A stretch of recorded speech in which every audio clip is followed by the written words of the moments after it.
All right, now to a look at the fuel running the engine of the U.S. economy, consumer spending. But you add in soaring inflation and rising interest rates. Well, that means where you spend your money is changing. How so?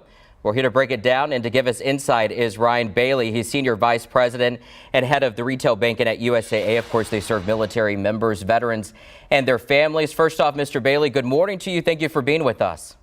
Good morning to you as well. All right, so we all know, times are tough. We're all feeling the pinch. And given the current economic climate, based on your data, we'll start here. Where are people saying goodbye to their money? Where are they dishing it out?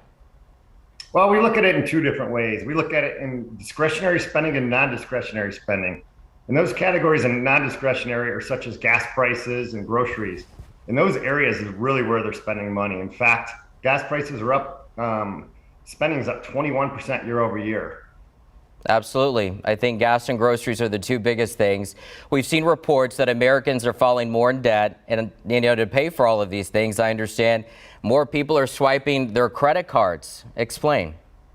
Absolutely. So both credit card and debit card are spending year over year, but in particular, people are putting more on their credit card than they are on their debit card today. And could that, talk to us about that? Could that be a problem at all in swiping the credit card a little bit more?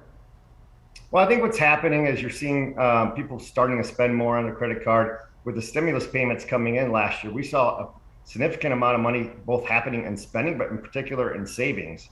And now they're taking that money that they had in savings and starting to spend it down. Right. And in terms of the impact of home buyers, which is another big topic right now, what are you seeing with your members with the rising rates and the prices as well?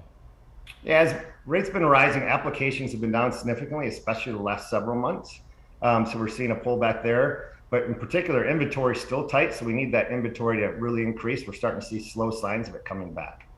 Slow signs. I know it's always like that. It's hard to predict the future, right? But do we know when we could see that?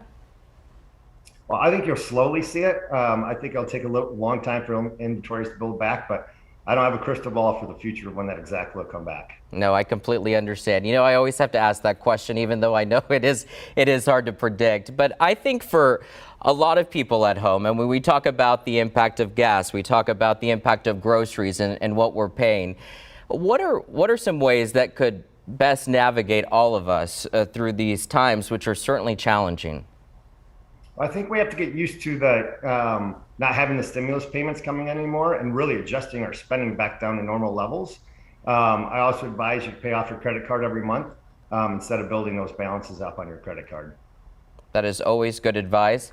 Well, Mr. Ryan Bailey, we appreciate your time this morning. He's Senior Vice President and Head of Retail Banking at USAA. Thank you so much for your insight and your time, sir.